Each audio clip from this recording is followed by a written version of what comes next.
matter where you come from, doesn't matter what you've been through. You can make it if you believe. You've got the potentials living in you. You've got the power to succeed. You've got the power to achieve. You've got the power if you believe. Success power.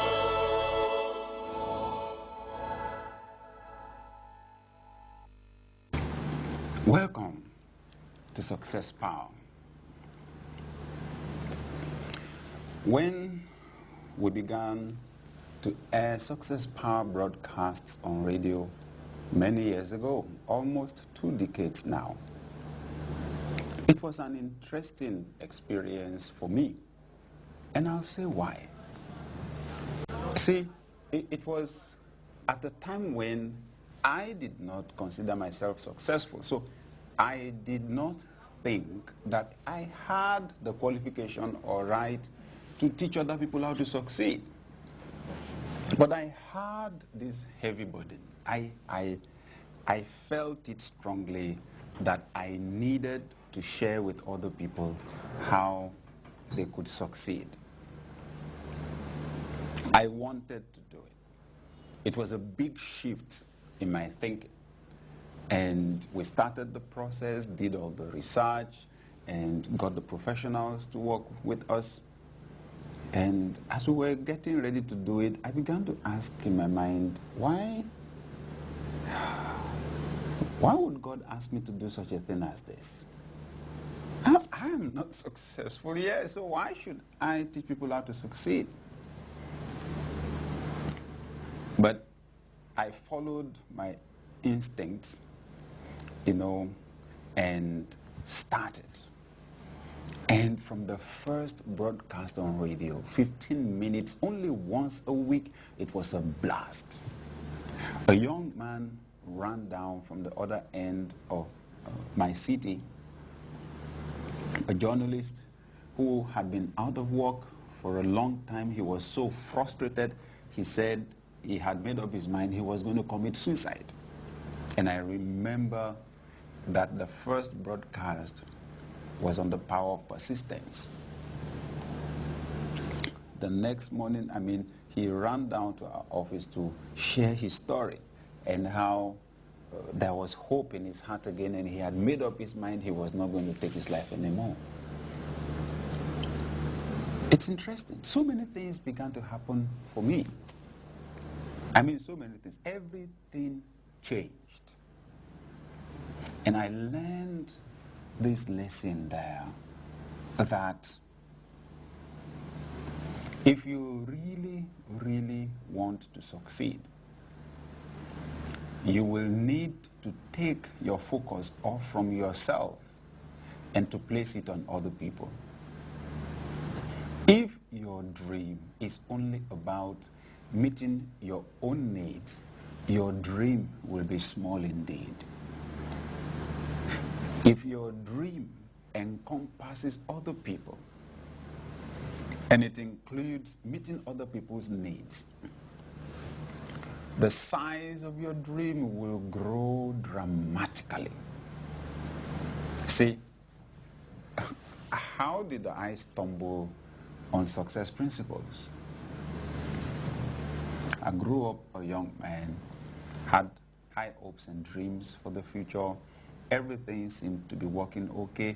Just that by the time I was done with schooling and studying to be an engineer, my dad's business, which was an engineering construction company, was practically gone, was down. There were no construction jobs. It was a difficult time in the economy. I had to look for a job. I didn't get one for almost 2 years. Okay?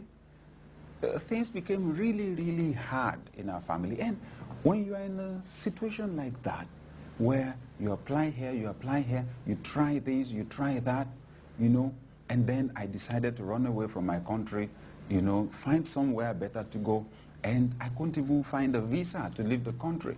Every door seemed to be closed against me. Listen, at that point, you want to find out whether your future is going to be okay.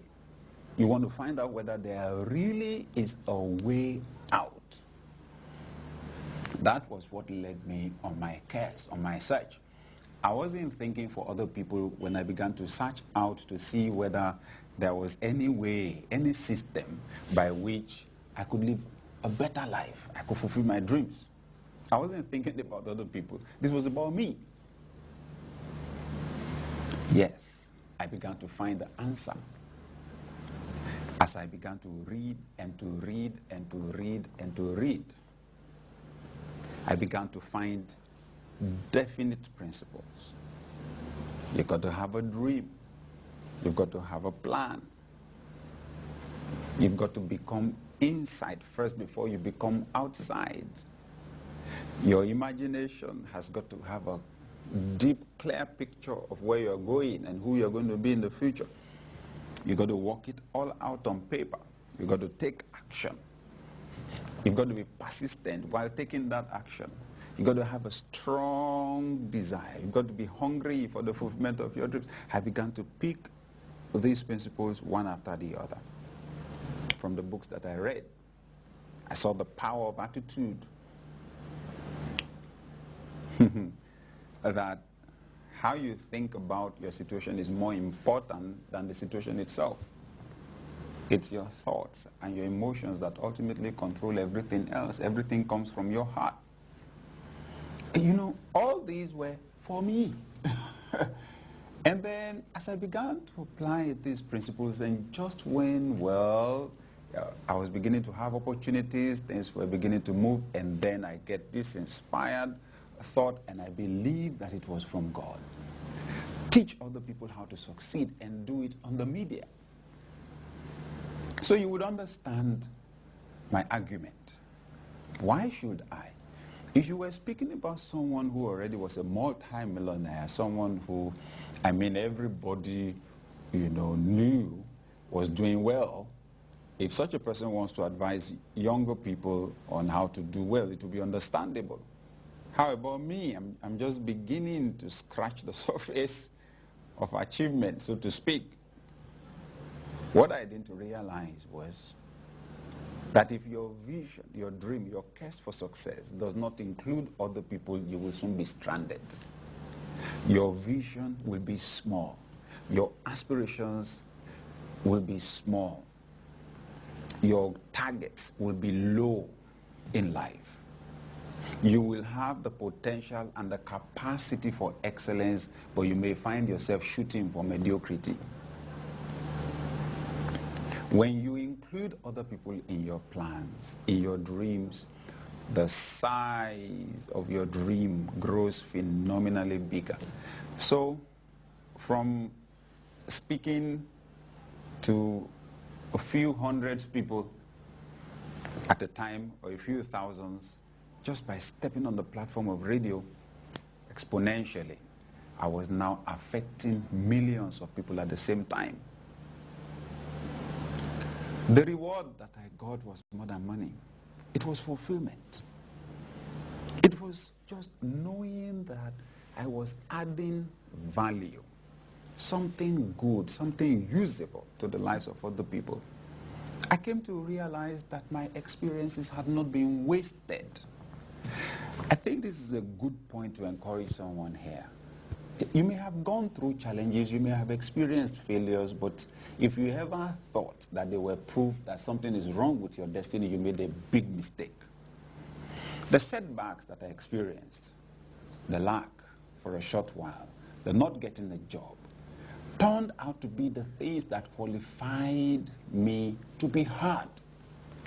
When I tell people what I went through, the deprivation that I went through, they want to listen to me because they can't imagine looking at me now that I ever was there. When I tell them I was there, now I am here, then of course they want to know, how did you get from there to here? I'm saying